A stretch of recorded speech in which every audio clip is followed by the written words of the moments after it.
بسم اللہ الرحمن الرحیم۔ وفات سے 3 روز قبل جب کہ حضور اکرم صلی اللہ علیہ وسلم حضرت میمونہ رضی اللہ تعالی عنہ کے گھر تشریف فرما تھے، ارشاد فرمایا کہ میری بیویوں کو جمع کرو۔ تمام ازواج مطہرات جمع ہو گئیں تو حضور اکرم صلی اللہ علیہ وسلم نے دریافت فرمایا کہ تم سب مجھے اجازت دیتی ہو کہ بیماری کے دن میں عائشہ کے ہاں گزار لوں؟ سب نے کہا، یا اللہ کے رسول، آپ کو اجازت ہے۔ پھر اٹھنا چاہا لیکن اٹھ نہ پائے تو حضرت علی ابن ابی طالب اور حضرت فضل بن عباس رضی اللہ تعالی عنہ سیدہ عائشہ کے حجرے کی طرف لے جانے لگے۔ اس وقت صحابہ کرام نے حضور اکرم صلی اللہ علیہ وسلم کو اس بیماری اور کمزوری کے حال میں پہلی بار دیکھا تو گھبرا کر ایک دوسرے سے پوچھنے لگے، رسول اللہ صلی اللہ علیہ وسلم کو کیا ہوا؟ چنانچہ صحابہ مسجد میں جمع ہونا شروع ہو گئے۔ آپ صلی اللہ علیہ وسلم کا پسینہ شدت سے بہہ رہا تھا۔ حضرت عائشہ فرماتی ہیں کہ میں نے اپنی زندگی میں کسی کا اتنا پسینہ بہتے نہیں دیکھا، اور فرماتی ہیں میں رسول اللہ صلی اللہ علیہ وسلم کے دست مبارک کو پکڑتی اور اسی کو چہرہ اقدس پر پھیرتی، کیونکہ مصطفیٰ صلی اللہ علیہ وسلم کا ہاتھ میرے ہاتھ سے کہیں زیادہ محترم اور پاکیزہ تھا۔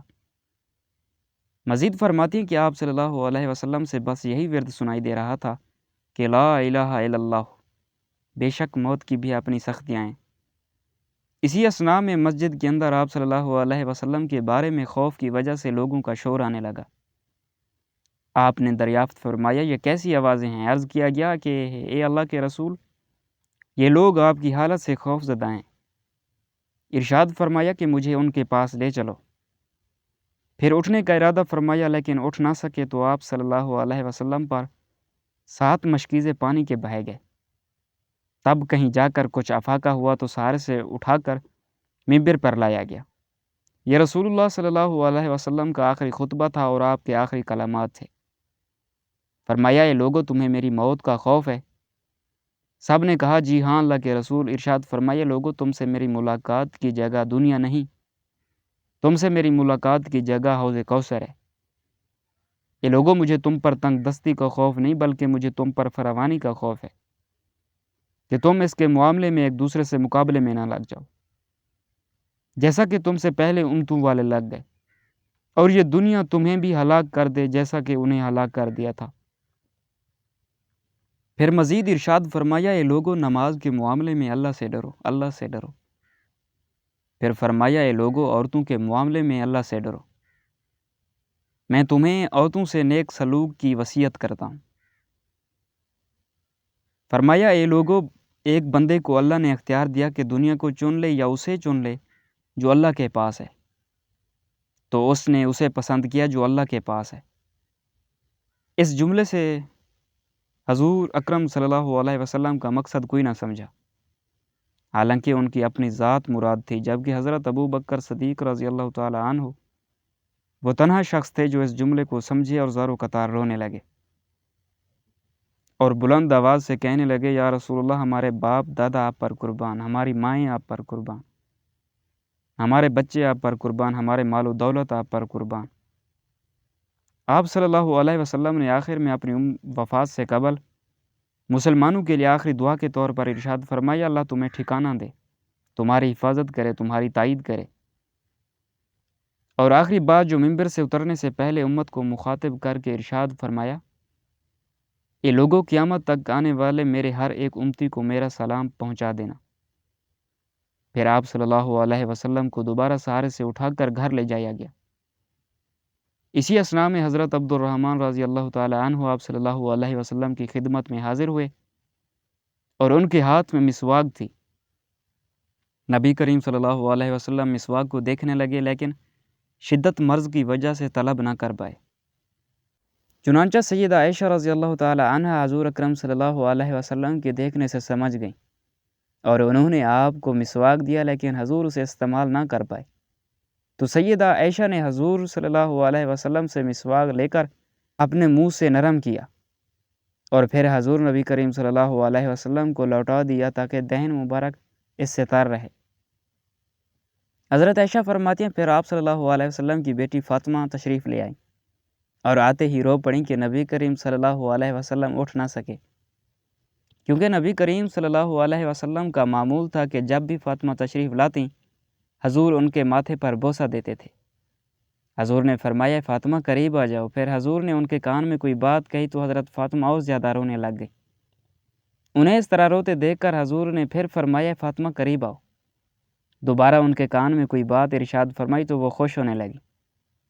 حضور صلی اللہ علیہ وسلم کے وصال کے بعد میں نے سیدہ فاطمہ سے پوچھا تھا کہ وہ کیا بات تھی، پہلی بات پر آپ روئیں اور دوسری بات پر خوش ہونے لگی۔ سیدہ فاطمہ کہنے لگی پہلی بار جب میں قریب ہوئی تو فرمایا فاطمہ آج رات اس دنیا سے کوچ کرنے والا ہوں، جس پر میں رو دی، اور جب انہوں نے مجھے بے تحاشا روتے دیکھا تو فرمانے لگے فاطمہ میرے اہل خانہ میں سب سے پہلے تم مجھ سے ملو گی، جس پر میں خوش ہو گئی۔ سیدہ عائشہ فرماتی ہیں پھر حضور نے سب کو گھر سے باہر جانے کا حکم دے کر مجھے فرمایا عائشہ میرے قریب آ جاؤ۔ آپ صلی اللہ علیہ وسلم نے اپنی زوجہ مطہرہ کے سینے پر ٹیک لگائی اور ہاتھ آسمان کی طرف بلند کر کے فرمانے لگے مجھے وہ اعلیٰ عمدہ رفاقت پسند ہے، میں اللہ کے انبیاء، صدیقین، شہداء اور صالحین کی رفاقت کو اختیار کرتا ہوں۔ سید عائشہ رضی اللہ تعالی عنہ فرماتی ہیں میں سمجھ گئی کہ آپ نے آخرت کو چن لیا ہے۔ پھر جبرائیل علیہ السلام حاضر ہو کر کہنے لگے یا رسول اللہ ملک الموت دروازے پر کھڑے ہیں، اندر آنے کی اجازت چاہتے ہیں۔ آپ نے فرمایا جبرائیل اسے آنے دو۔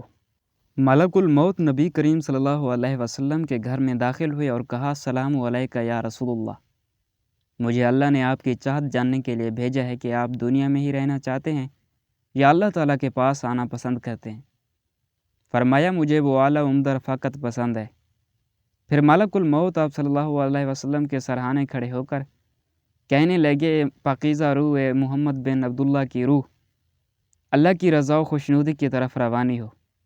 سیدہ عائشہ فرماتی ہیں پھر آپ صلی اللہ علیہ وسلم کا سر مبارک میرے سینے پر بھاری ہونے لگا۔ میں سمجھ گئی کہ آپ صلی اللہ علیہ وسلم کا وصال ہو گیا ہے۔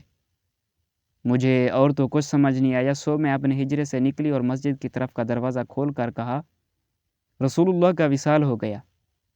مسجد آہوں ناروں سے گونجنے لگی، ادھر علی جہاں کھڑے تھے وہیں بیٹھ گئے، پھر ہلنے کی طاقت تک نہ رہی۔